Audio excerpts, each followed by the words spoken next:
Hello and welcome to The Wizard and the Priestess. I am Nuala and my co-host is Matt. Hello, Nuala. Hello. Today we are up to number 21 of 2.0 Journey, and today we are going to start off a series into a... What are we doing, Matt? It's kind of the countdown, isn't it? It is. It's a bit of a Anyways. countdown Yeah. towards the impending Earthling. I thought you go somewhere else with that. Impending usually ends with a different word. Does it? I think, yeah. Okay. So this is the countdown to birth, Yes. really. The impending arrival of my Yeah. little earthling that's been growing inside for almost, I don't know, how long? 10 months? Not quite 10 10 months. months. Like 40 weeks, Matt. I mean, from now. Well, How long has it been now? I don't know. Okay. We're in, I don't know. Sometime. Sometime. I'm very close. So we have decided to create a bit of a series on the walk of kind of the way of walking from preconception through pregnancy, through birth and into the postpartum, and then also we're going to go into what's that called, Matt? When you're growing. When you grow, what's growing called? Yeah, like what is that one called? Infant development. Ah, yes, development. Good. Um, You ready for motherhood again? I'm ready as I'll ever be. So today we're going to start with preconception. So number 21, preconception, diving into the journey. So this is your area. yeah, this is what This is what you do. it's what I do a lot of, and spend a lot of time with women and men on this journey towards making a baby, and then during the process of having a child, and in those early years. It's probably my niched market at this moment So in time. what are the common questions you would either get asked or ask them? Do they come separate or together? So most of the time a woman will come, usually when she's been trying to conceive for some time, and then she's kind of used up all resources. Yeah. Now recently, and in probably recent years, I've adjusted the way that I work, and so I'm mainly attracting people that have either they've been maybe successfully trying to conceive, and have had one child, and then they know that when they're wanting their second baby or their third child, that they'll come to me. Yep. And we'll start working more regularly together before. And what's the most common roadblock? Most of the time, it's just lifestyle stuff. It's not really paying attention to what they need to be paying attention to, or overly focused and hyper vigilant with things that are probably not the most important. So what I see is being one of them.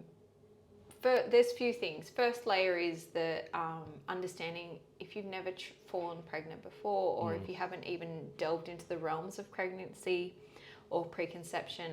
A lot of the time, women and men themselves are really uneducated on the physiology of their form.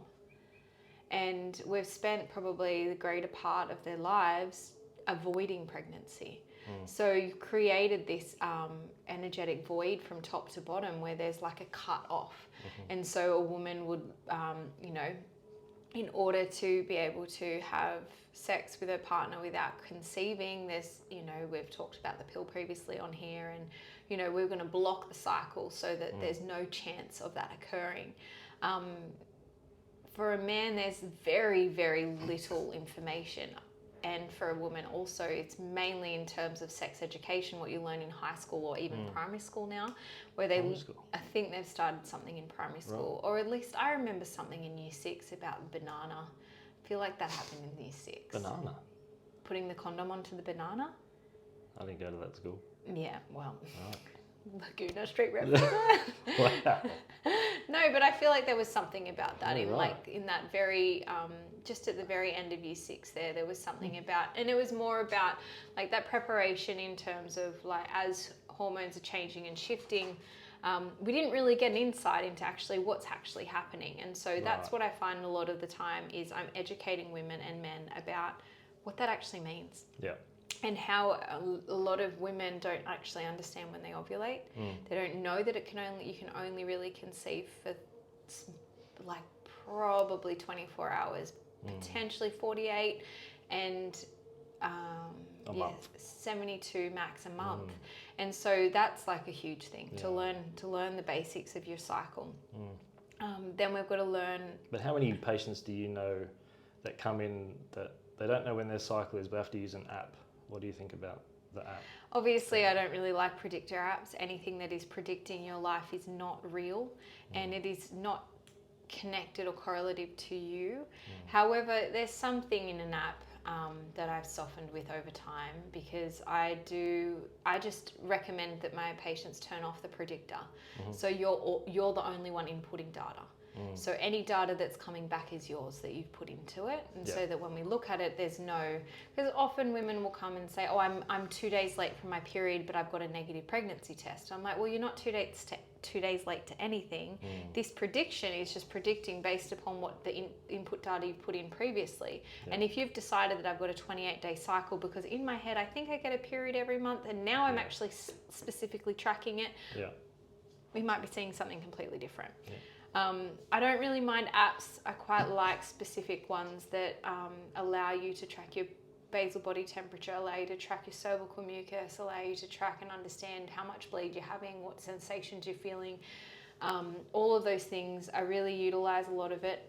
My thinking in terms of that is that a lot of women, because once we start on the preconception journey, usually you come a little bit too late. So you're already I've been trying for 6 months and I'm not pregnant yet. I thought it would happen really easily and it hasn't. So we kind of have to move ourselves out of that and kind of go into, okay, let's just look at optimal health, because fertility is the key to optimal health. It is a very clear indicator of how healthy and how well you are. Like the report card. Absolutely. So it is a massive report card. And so even if we look at that even more basically, if we look at a woman's menstrual cycle, that is the report card for that month. And that month could be led up from 3 months prior to that. So sometimes we'll have a really stressful experience in December, and come March, we've had this really strange bleed. And we're like, oh, how does that even make sense? Well, because actually in that 3-month process, we hadn't really released what had come up. Usually we'll see it straight away, but sometimes we'll see these like really bogus out there signs and symptoms that occur. Is that, say, the trauma, let's call it, making its way through, and then that's just the time period it's taken to... Can be, absolutely. And I think that's just something to touch on now, is the process of the primordial egg. So when we think about eggs in our body, and so a doctor will really like to, if you're going down that route, with preconception, they like to do some blood work, and the blood work they love to do is some really basic blood work, and then they also really like to hone in on whether you need any vaccination updates. That's like pretty much it. Basic iron, sometimes thyroid, TSH if you're lucky, T3, T4, free T3 and free T4 if you like, exceptional antibodies if you like really push or if you're having issues. But to get actually a real thorough outlook on the whole is really difficult. And so when it comes to, they also really like to do this AMH test, with anti-Müllerian hormone test, and that checks to see essentially how many eggs you have active. Now, when I say active eggs, there might be another word for it, but that feels like a real simpleton term that we can all understand. Active eggs are sort of the eggs that are in the pot available to be created, moved into life. Then we have what we call primordial eggs. Now, those primordial eggs essentially are within our body from the moment our mother was conceived inside of her mother's womb. So you can see the picture of the grandmother who is pregnant, and inside of that pregnant woman is a child that is a girl, and inside of that girl she has her ovaries, and in those ovaries is you. Now you are in a primordial state. Up until your mother is say she was 20 years old when she conceived you. 12 months prior to the conception of you, that you move from primordial state, which is unaffected by the world around you, other than the spiritual, right? So that's not, that spiritual red thread isn't gone. That's always being implicated by what's going on. However, from the physical physiology of you as an egg, 12 months prior to your conception, you move out into the active world. And you move out with plenty of other eggs. You're not just on your own. Yeah. And then in the process of Genesis, either way, when ovulation starts to occur, then you get chosen as one of those follicles. That then inside of that follicle is the egg, which is you. That's always been there. That follicle is created by the body in the woman's environment, and that essentially is the initial kind of spark of life that moves into active zone and moves out to meet the sperm to then potentially create life. Yep. So those 12 months, so you could have been in your mother's womb for 20 to 40 years as she was a human. You could also have been in the 10 months prior to that. So say 20 to 40 years, you've been inside primordially. And now you've moved into the active pool of eggs. So therefore, this AMH, anti-Müllerian test that they do, which checks the hormones that tell you how many follicles you currently have available, is only based upon the 12 months. Right. Or whatever, within that 12-month frame. Does that make sense? Yeah. There's no way of checking how many primordial eggs are available to come in. Yeah. So what the AMH really is telling you is where you're at right now in this moment, like any other blood test. Snapshot of what is right now. Yeah. That doesn't have anything to do with the lifestyle. It has everything to do with your lifestyle in this current moment. Yeah. Now, I've had patients who have gone and walked through numerous avenues in terms of preconception, and they've been one foot in the alternate lifestyle fixing, sorting, supporting their whole, and one foot in the the medical system, and they've kind of tried to walk those together. And we can do that, absolutely, and I do that with most of my patients. Potentially are that way inclined to keep one foot in each raft, essentially. But what you'll find is that the raft that's a medical raft will constantly keep pushing you into a way that is like, faster, here now, get this done. What's the medical approach for what you were just speaking about? So after they've done some blood work, if they haven't identified anything, they would send you for ultrasounds, and they would send you and then they would tell you that you have 6 to 12 months to keep trying. And then come back in 6 to 12 months if you're not already pregnant. And do what? If you are not pregnant at 6 to 12 months, they might try. Is there something wrong with you? You could be seen as it's called something really particular, but like unknown infertility. Right. And then, or if there is something particular, there could be underlying endometriosis. So they might go in and do a laparoscopy and cut out the lining and hope that clears it up enough, because there might be scarring. They might think, okay, well, you're not ovulating every month regularly. If you're not bleeding every month regularly, then we can kind of rule into that you're not ovulating every month. So we might give you metformin if your glucose is looking a little bit questionable, or we might give you put you on the pill just to kind of regulate you and bring you off the pill a little bit, see if that has any impact. We might just, we will do the AMH test to check whether you actually have any eggs, meaning in this snapshot, in this moment with the lifestyle you're currently leading. And then they might say, okay, well, that's not working, so let's get you on this drug like Clomid, which actually pushes your body and forces your body to ovulate. It essentially turns off your body and makes it feel like you've gone into a menopausal state, so you're not pregnant. Right. There's no form of pregnancy. We turn off the Clomid, and because your body comes back online, it goes, oh, all right, okay, let's go, and it pushes out an egg. It's like a jump start. Essentially, what is those jump starters? Yep. That's how Clomid, from my perspective, from what I've understood, does or works. So then you'll have women. So I've had a patient come to me for a long time. She was actively trying to conceive for quite a few years. And when we started working together, I was pretty much her primary caregiver. I had her on herbs and acupuncture, and we were trying to delve into and peel back these layers, which is something that I'm really focused on, is really understanding our what we would call the kidney jing soup. So the mum and dad soup that has created us. Mm-hmm. So we're trying to create life down here. Mm-hmm. But mum and dad essentially created us. They gave us our 7 po and our 3 horn and, distributed all that energy, which we'll talk on more when we talk into pregnancy and like conception pregnancy next week. But think of it in the sense that like they've created our constitution. Mm-hmm. They've established, that's what was established in the initial Big Bang. Yep. And then as we've traversed pregnancy, we'll talk about this next time, is just how that actually works through.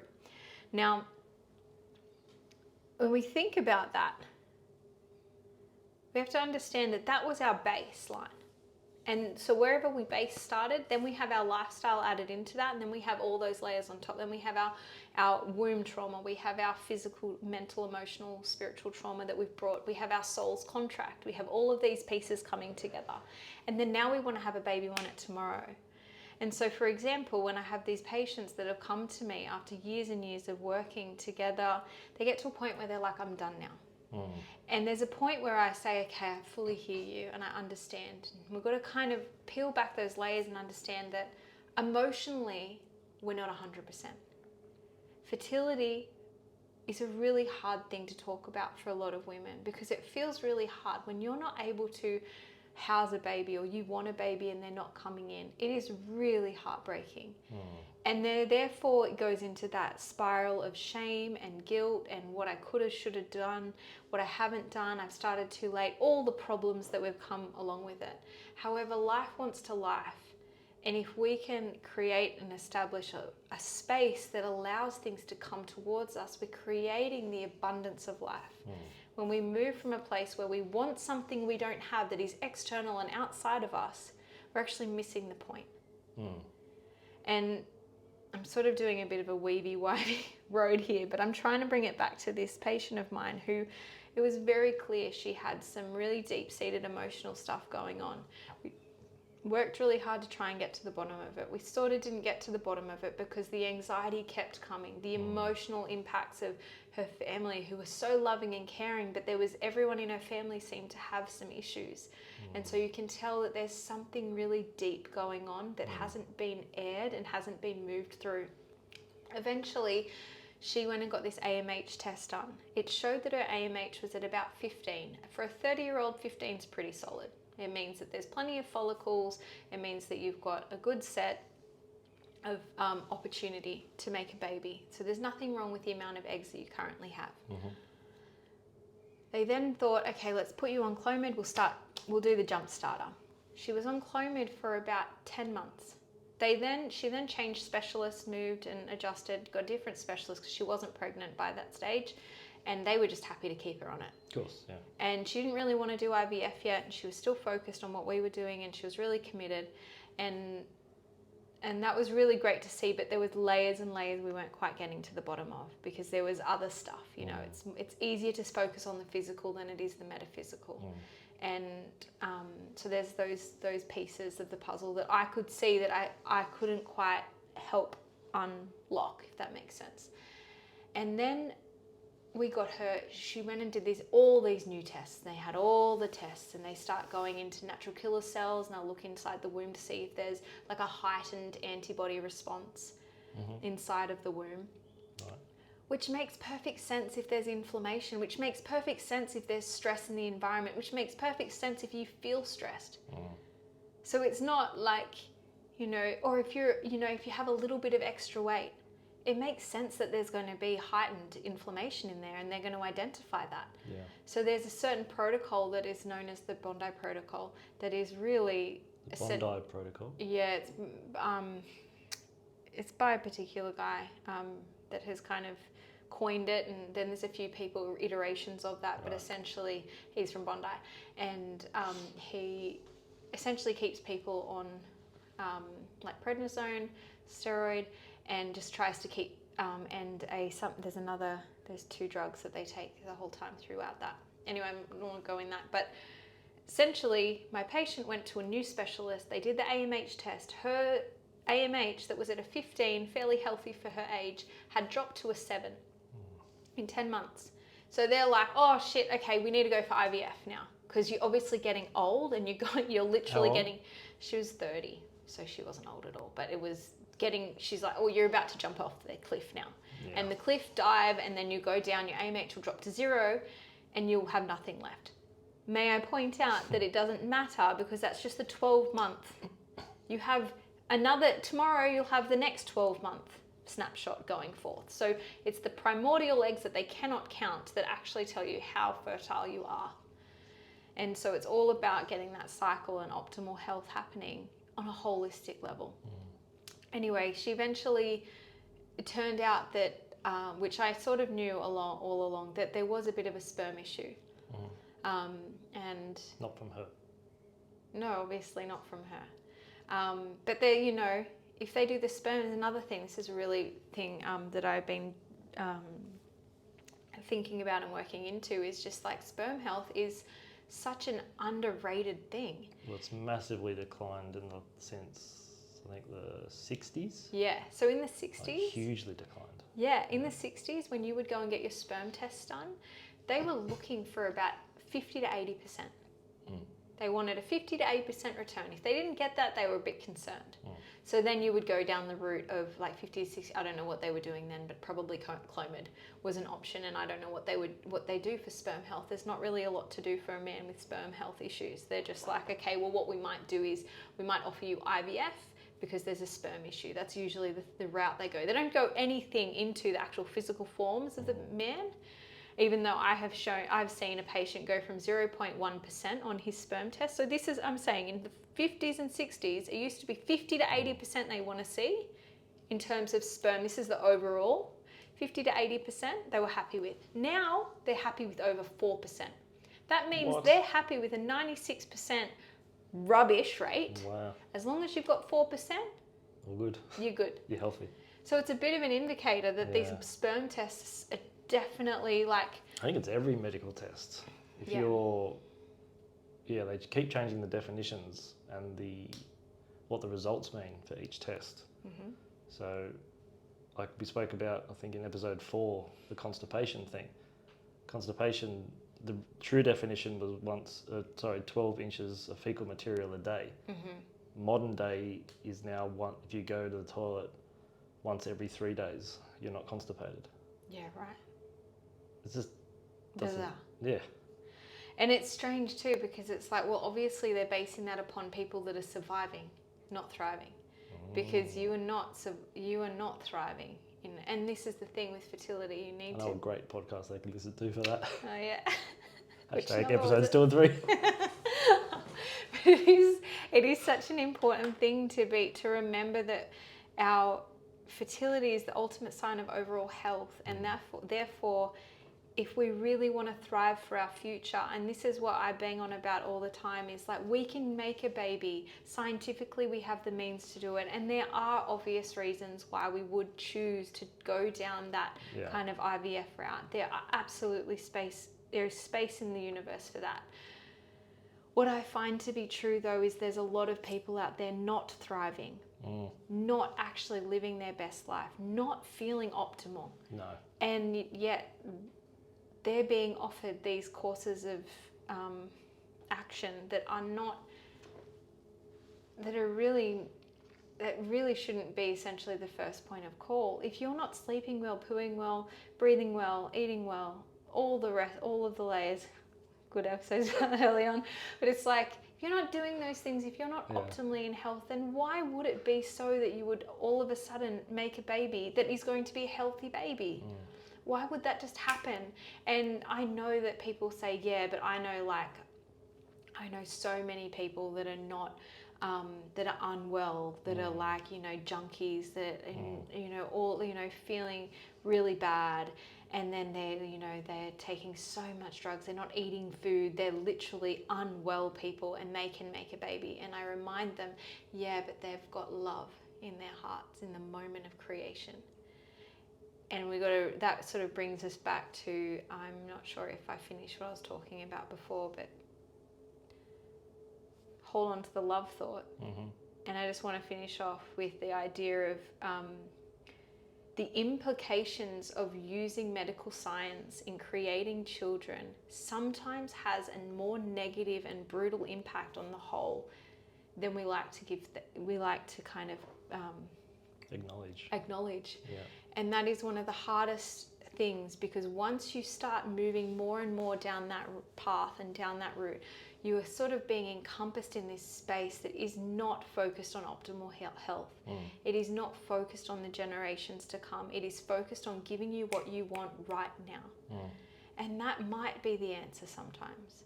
There's a place for it, yeah. But I'd like to remind everyone that there is so much more to life than having a child. And I have seen it numerous times with women who have yearned for that child for so long, and then they get it and it was the hardest thing. Do you find they end up resenting the child? I don't think that they resent the child as such, but honestly, as a parent, you resent your kids every now and then. It happens. No one is immune to that. Yeah. But there is something inside of them that it's almost was, because they weren't optimal at the early end, they were in a weakened state.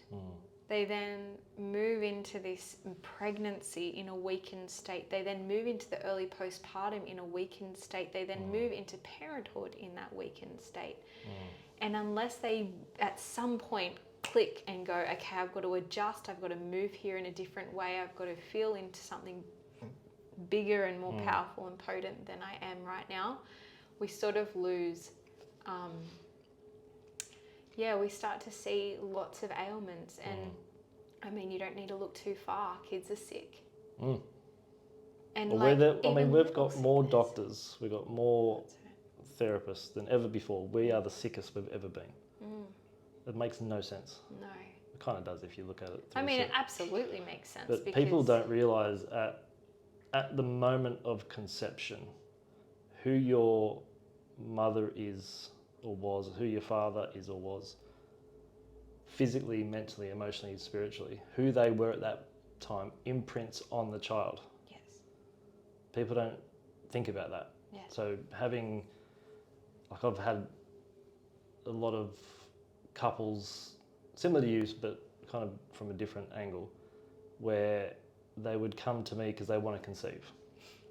The first question I ask is, do you want to? Do you want to have kids? Do you want to do this journey with that person? I ask them separately first, then I ask them together. No, that's awkward. Well, do you do it anyway? Saturday night. So they having a few drinks. He said no, and you said yes. So how do you feel when you're together? Think of like a reverse gender reveal party. So fucked up. Okay, yeah. No, but I have to ask them separate because a lot of the time they won't get pregnant because one of them doesn't really want to do that with that person. Or they just don't want the baby. Yeah. So the one woman usually is on the preconception journey. She wants the baby. Yeah. She's driving. She's been doing all the things physically, trying to maybe touch him mentally. She's working so hard. And then she's like, oh yeah, but he doesn't really care. Yeah. And it's like the mind says yes, but the body's just like, no, not this guy or not this girl. Not this girl, or not this moment, or not this thing. Like, just not. Go on. So you ask them this question in front of it. What have you done it where they've so we've started a book club and it's going really well. Yeah. So we have monthly meetings now, and and it's pretty much just the men that didn't want the kids. No, so I would, because a lot of the time I'd need to treat her more than the man usually. For guys, it's more congestion that's preventing it. This is purely from a physical viewpoint. It's usually congestion around bladder, rectum, prostate. Everything's congested. Okay. So the spermatic duct can't do its thing. It can't flow properly, as well as the left kidney and the renal system and blah, blah, blah. With the female, I found it's more arterial. So that comes back to pressure. Arterial and venous, getting blood towards and waste away from those organs. It's funny, I was treating a physio, I think it was just before COVID, and she was looking to get pregnant with her partner, and asked her the question, all good. They both wanted the baby? Yeah, both wanted the baby. Ah, tick. So great start. But she was a physio, and I was seeing the way she showed me some pictures of how she was treating people, and she had her elbow right where her right ovary is. So for those of you who don't know where ovaries are, I'm not showing you. I'll just show you mine. They are between the pubic bone, edge of the pubic bone on the right, and the ASIS on the right. So the anterior superior iliac spine. They're about halfway between there. But the ovaries are about the size of an almond, and they're about 60% deep, looking from front to back. What does 60% deep mean? So looking at the front here to the back here, front skin. Oh, right. It's about 60% deep. Yeah, okay. And they obviously attach to the uterus via the uterine tube. We don't say fallopian tube anymore. I can't remember why. Because there's a man that named it. Right, there you go. More than likely. I mean, I don't know. The uterine tube. So the uterine tube. Now this tube is approximately 2 to 3 millimeters in diameter. So it doesn't take a lot for it to get a little bit congested, good word.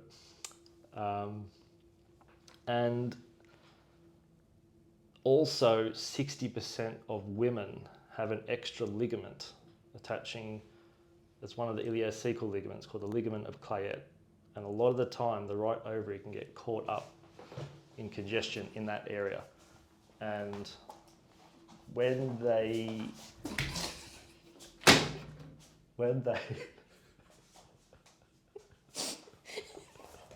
sorry, I got all that on video. Hi.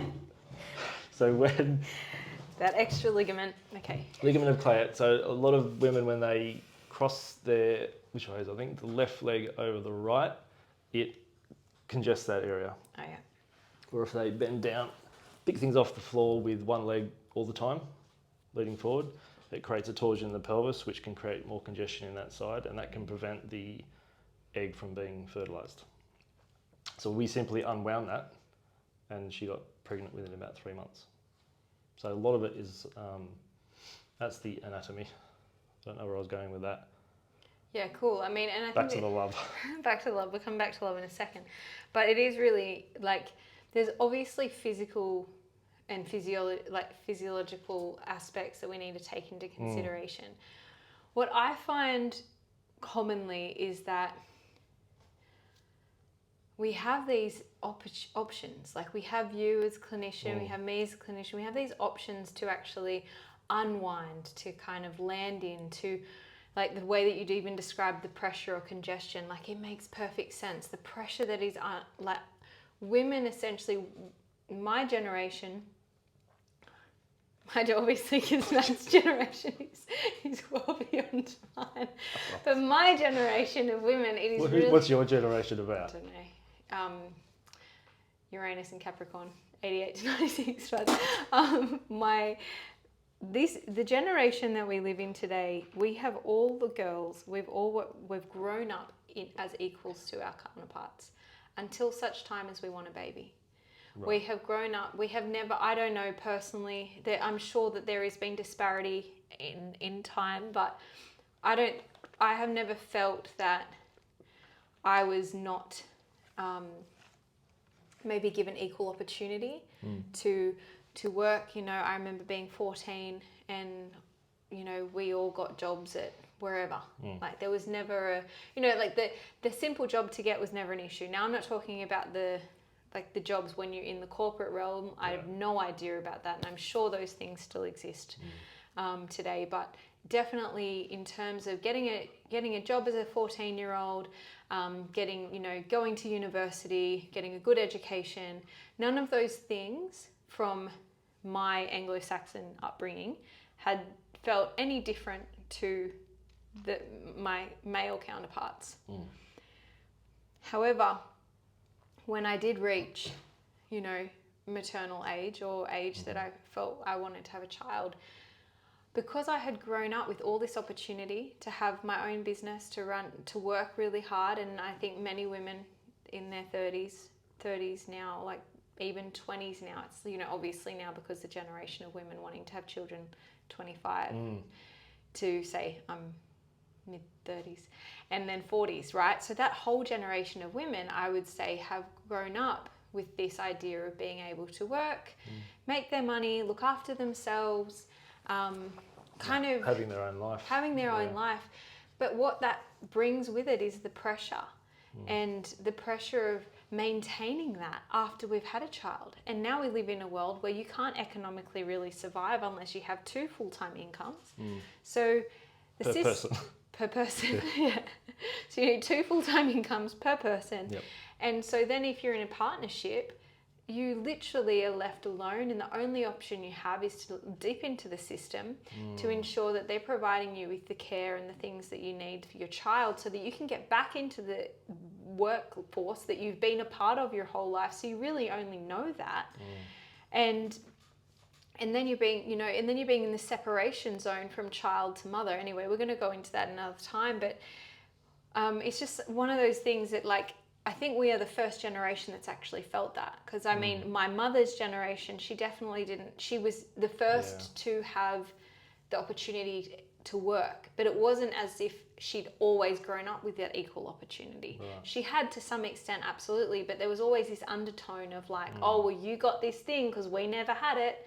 You got this thing because, it was like, oh, I'm so privileged. I have to work really hard. Like, I have never seen a human work as hard as my mum works. And now she's like, so, yeah, you're up there, Mum, busy in her head all the time because she didn't have the opportunity to really drop into her body until she had children. And I think that's what happens for a lot of us now. We literally are under so much pressure. So essentially, when we get that release and that relief and use these modalities that we offer to actually feel into our bodies again, it's like, wow, okay, that really helped me. And then we've got to go to the next layer and actually get to that spiritual understanding, that emotional, deep understanding of our own, like what we're actually walking with and what we're carrying around. And then what I was saying before is this connection to love. Like, there is so many layers in the whole preconception journey where it's like, I ask this question. This is probably one of my questions that I ask. It's like, how much do you love yourself right now? Like where you're at, where you've been, your lifestyle, how you're looking after yourself, what you're seeing around you. How much do you love all of that? And then how much do you love your partner? Because a lot of the time, we just want the baby. We love the idea of being a parent. That's more you're in love with the idea than the manifestation of that idea. Yeah. And I feel like there are some women that would probably do better with creating other things. Now, I only say that because I think we've lost our line and our connection to Mother Earth as the human being, the vessel. As human women, we're here to procreate to some extent. We are from nature, and a lot of the times... We are nature. Yeah, we're an expansion of nature. And people who you were saying before, they're not thriving, they're just surviving. Does Mother Nature want to promote that? No. Not at all. Mother Nature's plan is to always create something more beautiful. And Mother Nature has no interest in promoting sickness, laziness, disease. That's our plan, i.e. human beings. We started that game. And now we're trying to use chemical tricks to play tricks on nature. And I mean, you just have to look at the health of kids now. Diseases are going through the roof. And diseases that are around today weren't around 100 years ago. And the common argument you get was there because they didn't know how to test them, because they didn't need to test them. So going back to the love of self and the love of the ideology, what would you say is the biggest deficiency in that regard for young women, especially? Well, it's a disconnection. I would say it comes from that heart center space. And in Chinese medicine, we talk about the heart and womb, which is called the bao mai, this connection from heart to kidney being the overarching element of reproduction. And so, or water being the element, but kidney being the organ. And so if we are disconnected from self, we have this where our heart center is all about connection. So we end up staying in disconnection, staying in this kind of realm of functioning in our brain and upward movement with pressure downwards. So we're trying to move up, and there's all this pressure coming down. And then there's a complete disconnection to what actually serves our soul, serves that center point, serves our inner knowing and our inner being.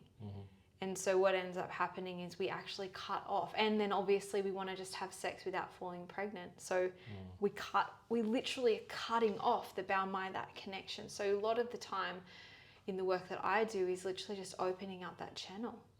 And in opening up that channel, my aim is to get you to start following your heart and moving from your heart space. And sometimes there's patients of mine that'll just drop off and they're like, actually right now is not the time to make a baby. And I'm like, fantastic for you. Because a lot of the time that clock doesn't stop ringing. Speaking of clocks, that's what I was going to ask you before. Oh yeah. From what you see, what's the average age where that biological clock starts to tick louder and louder? I don't really believe in it. Right. I think that you can have an optimal baby as long as you've got an optimal cycle, no matter what age you are. But what do you see clinically? Depends, because it depends who I see. Yeah, So I would see women from like late 20s to mid to late 30s to 40s, like early 40s. They're the people that I see. Yeah. I probably had, there's been numerous patients that haven't actually conceived as they reached like late 30s to 40s. But there's lots of layers in that.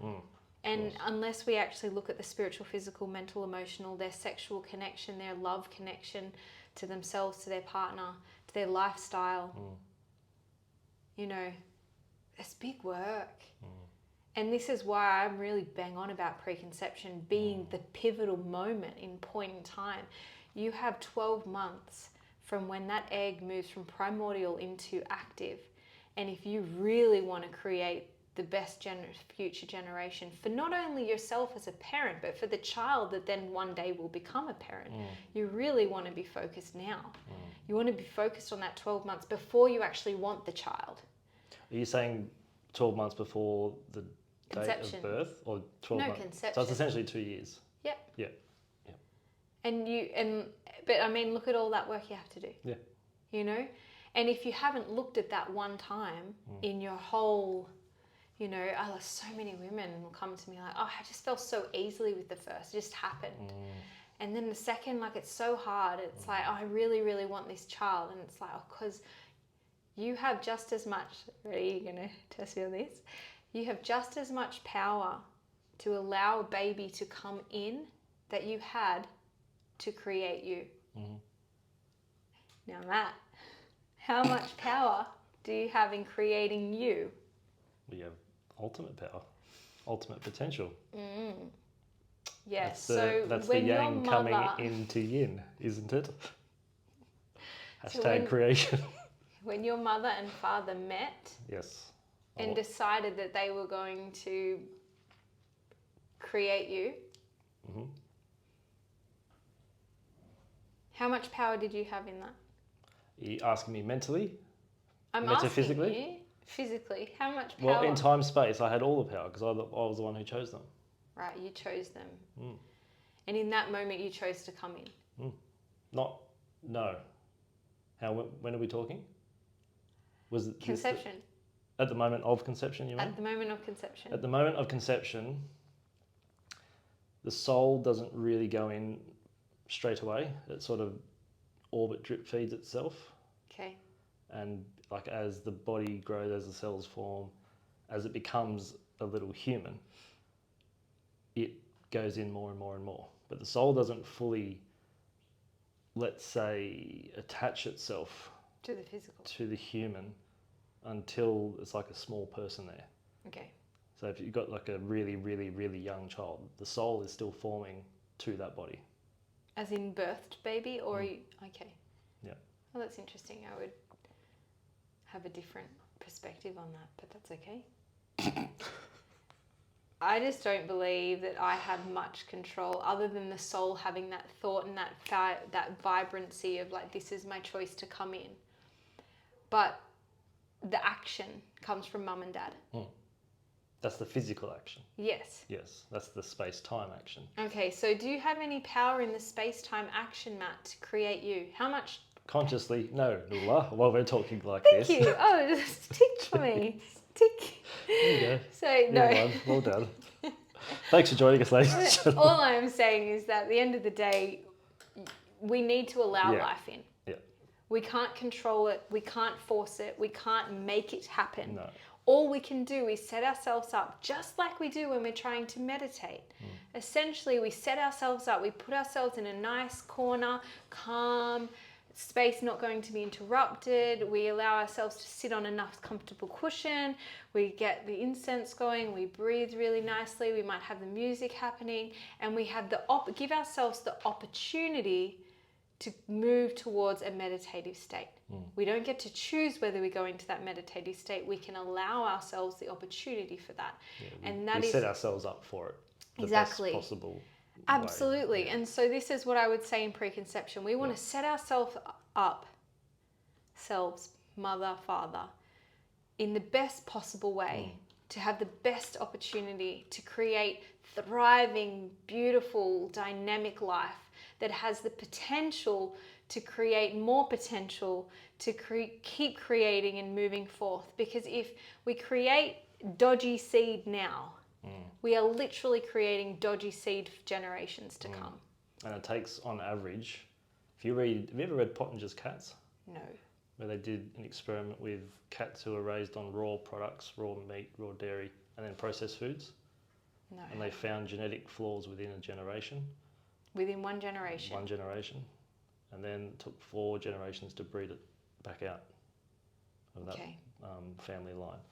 But going on allowing the conception to happen, focusing on not having it.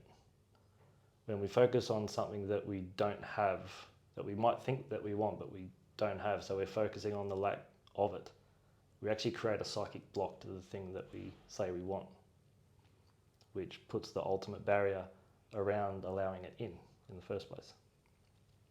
That was all. Power, Matt. Power to you. So I think one of the big things that we just want to finish that off with is just we want you to take all this information on. Be really conscious in your conception. Be really conscious that you are at the pivotal point of creating life in this moment in time, if you are in this moment in time. And if you can give yourself at least 12 months to actually divinely prepare yourself for what is to come or what you may allow yourself to receive, the future is going to be brighter and brighter. I think also being, congruent with the person you're doing that with as well. Absolutely, remembering that it love should go without saying, but I feel like we should say it. Okay. You must love your partner and they must love you, and you must choose from love to create a child. Think of it like, so a lot of clients I would see, they have a baby because they think that's what they should do. They hit a certain age, oh yeah, we should have kids. Cool. How's that gonna go? And I explain to them, it's like you should, quote unquote, have kids because the relationship is so good it needs to be shared with the world. It's like if you're in business, the business is going so well it has to expand or it's going to explode or implode. It's having so much love there for yourself, for the other, that the world needs to experience it as well. And that's what creation is. It's really cute, Matt. Thanks, man. Thanks so much for listening, and we hope you really enjoy your preconception journey. We will see you next time. See you next week. Peace. Ciao.